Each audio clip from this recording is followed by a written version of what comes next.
A big part of what you're focusing on, you still need to win games of footy, but a big part of what you focus on is your patterns of play. And I thought we were able to control the ball really well today. We won clearances and won contested possession, but just our use of the footy wasn't as good as we'd like, and we just didn't convert our chances, particularly early, as well as we could have. But the game was made a little bit more difficult. Western Bulldogs had decided that they were going to drop a number behind the ball for a fair part of the day from the wing, and that made it a little bit more difficult to penetrate our forward 50 as much as we'd like in terms of the efficiency through there. But it also meant that if they employed that tactic for the day, the game was going to be played in our forward half a fair bit, and that's as it turned out. They had. I think we nearly doubled their inside 50s, so it was going to be difficult for them to be able to post a score to win the game, and to restrict them to only 10 goals and was a pretty good effort. So we're pleased with the win. We're pleased that we got through injury free, and we look forward to the Gold Coast game next week. Is it hard to keep that up? You obviously have to keep winning, but to play against teams that you should be, can it become a bit of a grind at this stage?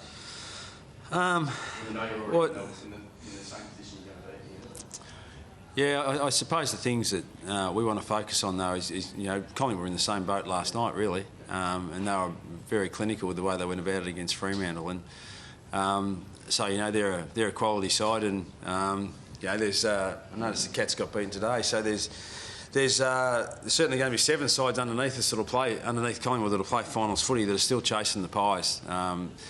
We'd like to think that we could have the same sort of attitude and approach to be able to be clinical and win games of footy. Now, we did it reasonably comfortably today in terms of the end. It was 46-point margin, but at different stages throughout the game, it wasn't comfortable in terms of the patterns of play that we used, and they got some easy goals that allowed them to stay in the contest. Oh, for certain, yeah. But just where they are and who they are, we'll just have to wait and see. We've got a philosophy that you try to have 28 through to 32 players available for you come finals time, we feel at any given stage, given the opposition and form and that sort of stuff, that you're happy for those guys to come in and fulfil a role for you. And we had several guys at Box Hill today who. To get through a game of footy. Stratton got through his first game for some time.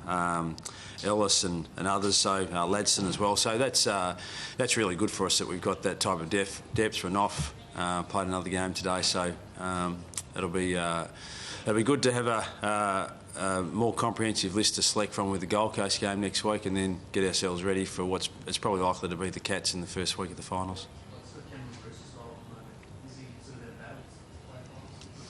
No, he's played the last 3 games, and he continues to play some pretty good footy for us. So he's playing his role for us, and but just how it pans out over the course of the next 3 to 4 weeks, players are going to have to play good footy to retain their spots, and but we want that pressure from within the club, and I think it's a healthy thing.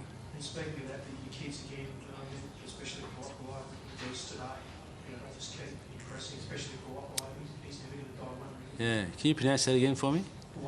How do you go? Well, let's call him Poppy, mate. Makes it easy. You should do the same. He was really impressive today. And what you really like about him is he wins 50-50 contests, and he's a great competitor, and he's been a great acquisition into our side. But he's one of several players, as you said, Bruce. And Smith and these guys that have come in and played some good footy and been able to hold their place in the side too, which is a real credit to them. You said yesterday you didn't feel inclined to give senior players a rest before the finals. Did Mitch have an issue? Yeah, he just had a little bit of swelling on his knee.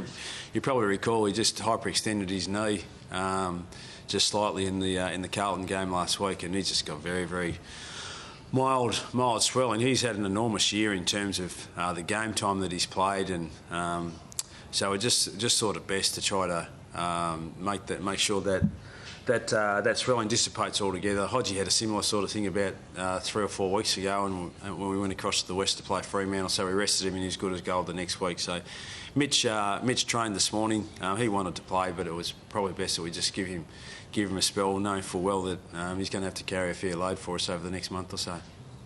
Rioli looked a little bit sore in the calf. Was that just a bit of a caution to take him off? Yeah, he copped a corky early in his calf, and sometimes corks like that can turn into strains. And we needed to sub Whitey onto the ground, and somewhere around 3/4 time, and he came on and did a good role for us in the last quarter. But it was just being a little bit conservative with Rioli. So that's still playing for sure next week.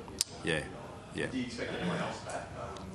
I'll wait and see over the course of the week what we do. As I said, we've got 30 blokes that we can select from to pick our side against Gold Coast, and we'll work out who's best suited to play against the Gold Coast side, and we also need to try to monitor just what day you actually play in the first week of the finals, because that may have a bearing on how we select the side too. Were you trying to get a definition of that? As much as they can possibly give it to us, I'm not even certain. We'll leave that to our trusty administrators to work that out with the AFL. But we'll be selecting the side that will hopefully give us some good momentum going into the finals. Given the carnage you went through earlier this year, especially with the tall blokes, your depth's looking pretty reasonable going into the finals, isn't it? Yeah, not too bad. Particularly if Stratton can get another game under his belt next week, and he's pretty important to our back end, and Renouf getting back as well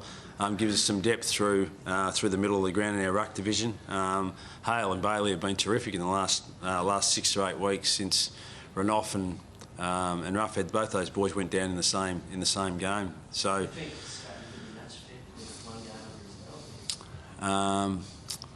probably unlikely, mate. Probably unlikely, but. You need 2, maybe 3, or you wait and see? Oh, it depends where he gets the match fitness. I mean, he's a unbelievably competitive beast, and he's just got an unbelievable fitness base, and he's been able to do a fair amount of running over the last 6 to 8 weeks, and to put himself in the position to play. Just how he pulls up from the game fitness type of soreness that he's likely to get, but he could quite whatever level he plays, he'll slot in at some point over the next couple of weeks, hopefully.